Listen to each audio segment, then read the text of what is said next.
Okay, hello guys. Good day sa lahat and maraming salamat sa pagsuporta ng aking channel. Kung napapansin nyo lately, hindi ako ganun ka-active kasi naputol lang internet connection ko. So I am using only data. Most likely tomorrow, makaka-avail na ako ng internet. Lockdown pa rin kasi dito kaya hindi ako nakakapag-internet, hindi ako nakakapagbayad through online naman. Kulang pang cash dahil hindi pa rin nasweldo. So ngayon ang ating pag-uusapan, ang topic na gusto kong i-discuss ay yung mainit-init pa.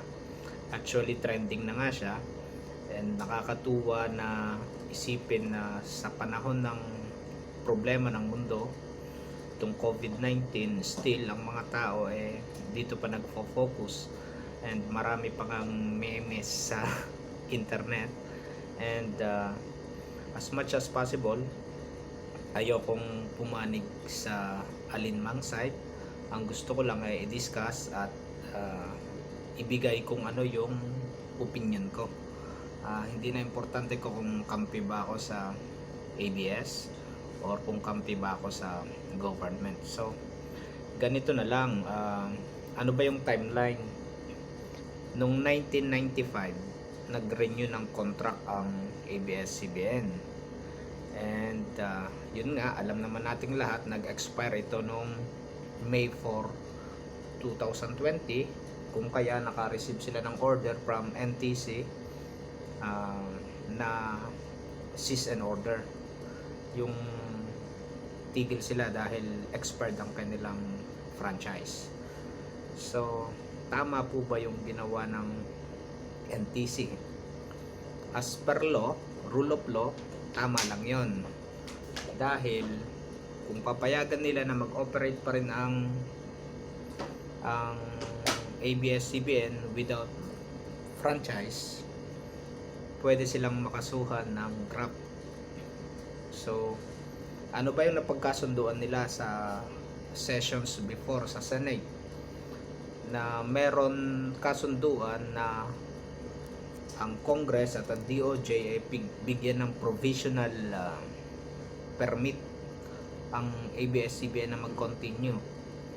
So kung bibigyan, sabit pa rin ang NTC dahil wala ngang batas. Dapat ang ginawa ng Congress, nagpasa sila ng batas para walang sabit ang NTC. Ngayon, politics na ang nangyari. Turuan na sila. Kung ano ang intensyon, hindi natin alam. Ang idinadawit ay si Presidente dahil sa mga previous rant niya against the network. Well, in fact, lately tinanggap naman niya yung apology ng network, and sinabi rin niya na hindi siya makikialam. Ngayon, ang nangyayari, maraming mga artista ang nag-voice out.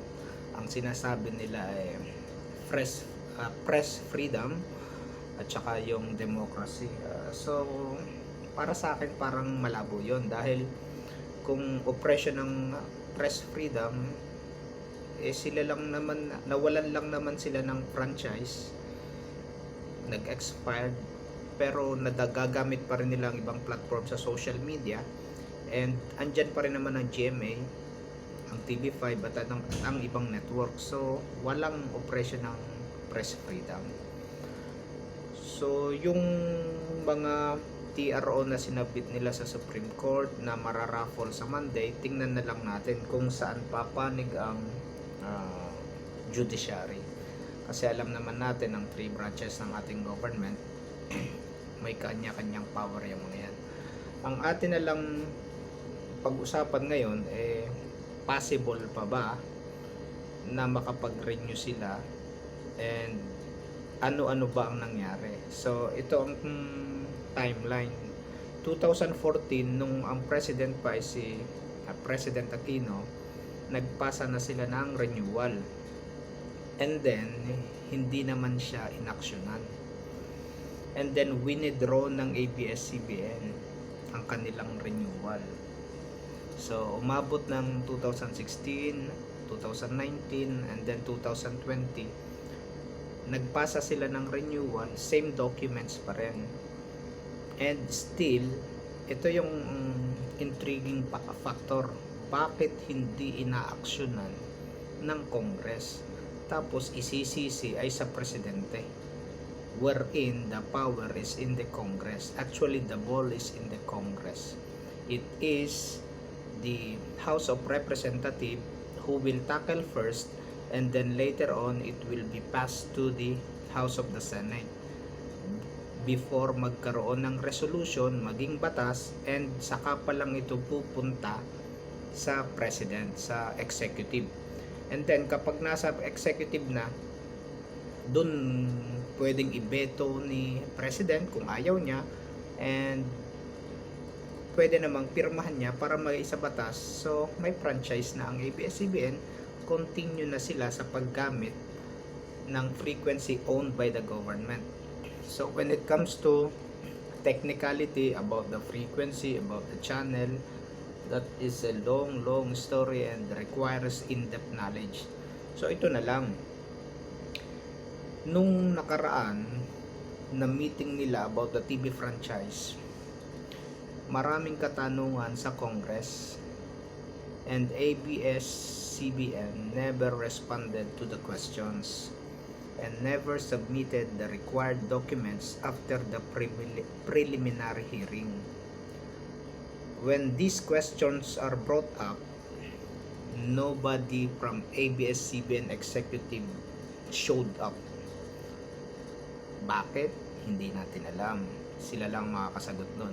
Ano-ano po ba ang mga katanungan na dapat sagutin ng ABS-CBN para matapos na ang problemang ito at maging normal na ang lahat? Kasi isipin din natin, kung totoo nga na 11,000 yung employee, ang dami nun, ang daming pamilya ang maapektuhan. Mga artista, hindi ganun kasi, mapepera naman sila. Pero hindi rin lahat. Yung iba nagsisimula pa lang, and ang mahirap doon ay yung mga rank and file, katulad ng mga cameraman, lightsman, ayun. So ang unang tanong, how you were able to reacquire ABS-CBN? Did you pay for it, or was it just hand over to you? Kung atin pong matatandaan, nag-file ng bankruptcy ang ABS-CBN noong panahon ni Marcos, and tinulungan sila ni Marcos, and then later on napapunta na kay Marcos yan. Hindi naman actually kay Marcos, but sa Philippine government.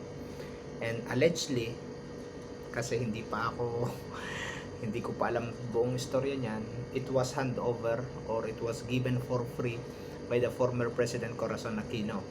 Kung ano ang katotohanan, sila din lang ang nakakaalam. It's for them to answer so that everything will be settled. Who are the owners? Yan. Yun ang pangalawang tanong.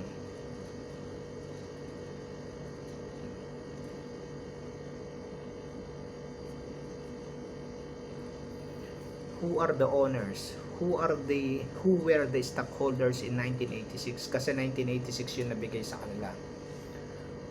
Who were the stockholders when you were renewed in 1995? Bakit napaka-importante na sagutin nila ito? Dahil meron tayong batas na ipinagbabawal na foreigner ang may-ari. Against the Constitution yun. Sino ba ang gumawa ng Constitution? Di ba binago ni Cory Aquino noong 1987 ang Constitution? So kailangan itong masagot. And isa ito sa issues sa co-waranto ni Solicitor General Calida, which is nasa Supreme Court na. How long you have held the frequencies for the radio and television stations?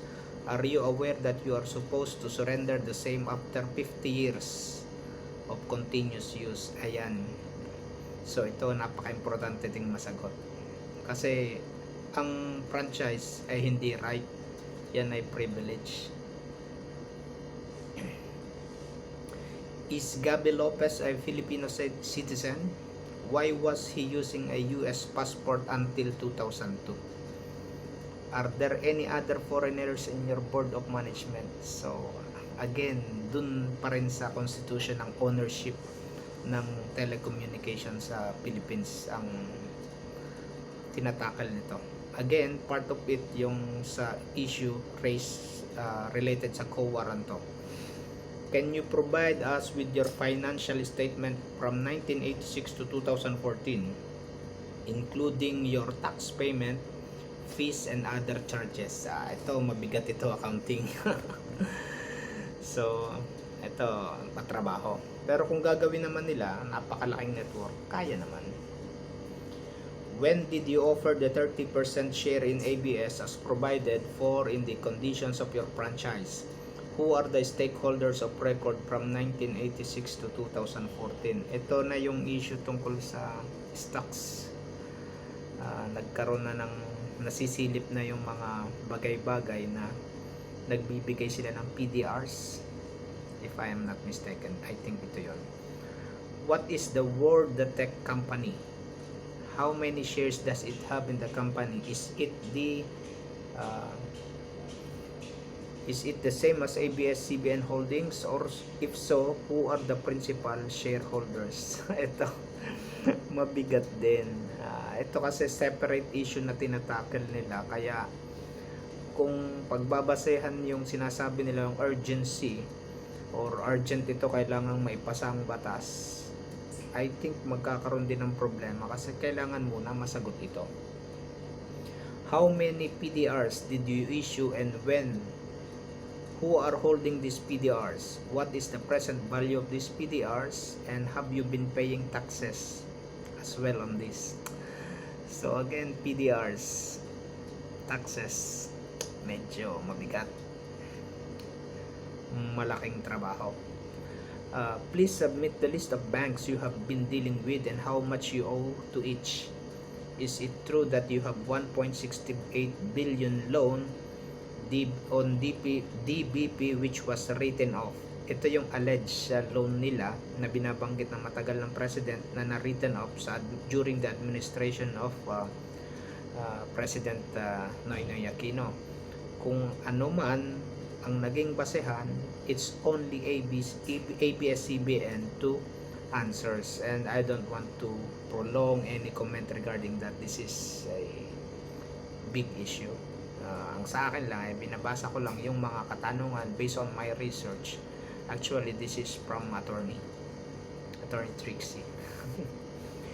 Do you have existing contracts with independent producers, talent agencies, and talents? Please submit these contracts. So, requirements yata talaga yung isubmit mo yung kontrata para siguro ito sa BIR. I'm not sure, but it is included in the questions. You have been a big endorser or advocate of a lot of issues and concerns of which you have put up a foundation. Please submit a list of such entities and their financial statements, if any. And lastly, we have information that you have received donations and grants from foreigners and foreign entities. Please submit the list. Kasi kung matatandaan nyo at kung mapapansin nyo, during this pandemic, we never heard from ABS-CBN na naglabas sila ng pera. Ang ginawa nila is nag-open sila ng makikita nyo naman ang fundraising na para itulong sa mga apektado, which is actually magandang gawain, and marami ang makikinabang yan. Ang tanong, paano yung liquidation? Paano yung audit noon? For example, nakalikom ka ng 100 million. 100 million din ba yung naibigay mo? 100 million din ba yung nakarating sa mga tinulungan? So yun, isa sa mga part na tinatanong ng government. And ang mabigat nito, nasa pandemic tayo, and it will take time before matackle ang issue na to sa Congress. let's say for example natapos na sa House of Representatives and nasa House of the Senate na to. Basically nagkaroon na ng law at naipasa na, natake lahat ng ito, nasagot ng ABS-CBN, nakapunta na yung batas sa executive, sa president, at naging batas na siya. So ano ang trabaho ng NTC? NTC is just i-implement lang niya. So, makakapag-operate ba ang ABS-CBN? Of course, once na may batas, makakapag-implement. The big question is, what will happen if there is a franchise granted? Or if there is a law giving ABS-CBN a franchise wherein they can operate? Yun yung malaking tanong. Then the co-warranto of Solicitor General Calida will take in place. So, yung Supreme Court naman ang itatakel yung co-warranto. So, madali yun eh. Kung masagot lahat ng ABS-CBN ang mga questions na ito, possible na makakapasa ito sa Congress. Possible na magkakaroon ng batas, magpapasa ng batas para makapag-operate sila ulit. And kung ma-satisfy lahat ng issues, for sure the same will be used in the Supreme Court, same documentation, everything. And rest assured na law will always prevail. So at the moment, the ball is in the hands of ABS-CBN to provide the necessary documentation, which is a primary requirement during the passing of law in the Congress. Kapag ginawa nila yon, pwede silang bigyan uli ng prangkisa. And pwede siyang ipasa ni President Duterte. And kung ano man yung issue sa Supreme Court, that will be later on and for them to tackle as well. So yung mga sobrang nalulungkot, advice ko lang, okay lang naman mag-react, pero wag namang sobra na yung iba. Alam ko naman meme lang yun eh, yung mga nagbabasag ng television. Hindi naman siguro totoo yun, balamang ano lang yun, pasikat, pero luma na yun or sira na talaga. Kasi kung renew ba yung franchise, kikita ka ba sa ABS-CBN? Kasi habang kumikita ang ABS-CBN, sila yung nakikinabang. And nung sila ay hindi na kumikita, sasabihin nila laban ng Pilipino. Well, ang totoo, marami din namang positive na nagagawa ang ABS-CBN for entertainment. Pero wala naman silang binibigay na goods, so we can still survive. The only problem is being the giant network. Yun na nga, yung mga mahalagang information, mga news and current events hindi nakakarating sa buong Pilipinas at sa ibang bansa. Pero I think they have their own way when it comes to digital. Naging online na sila. Ang medyo problema lang dun siguro magdating sa mga sponsors. Alam nyo naman kung gaano kagastos ang maging ang sa telecommunication, sa broadcasting, tapos kailangan nyo talaga ng sponsors. So for the side of ABS-CBN, I believe maayos nila yan. In fact, idol ko si Richard Gomez noon sa panonood ng Palibhasa Lalaki, tsaka yung show ng para sa mga kids, tsaka sa teens, yung Ang TV. And ano pa ba? Wala akong masyadong matandaan sa mga palabas eh. And I think maayos naman nila yan. And another thing, pagdating naman sa government, I think they have to implement the law, kasi magkakasilipan yan. For example, yung sasakyan mo expired ang registration, may impound yan. Tapos yung big network, expired ang franchise, papayagan mo. So talagang 50-50.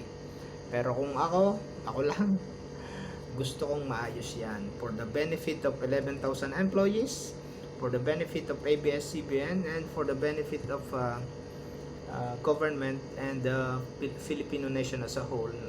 Kasi as a matter of fact, we all know that ABS-CBN is one of the biggest taxpayers sa Pilipinas. So, stay positive and we respect yung comment ng bawat isa, but advice lang, no need mag-away, and let us bring peace to our Mother Earth. Thank you very much and bye bye.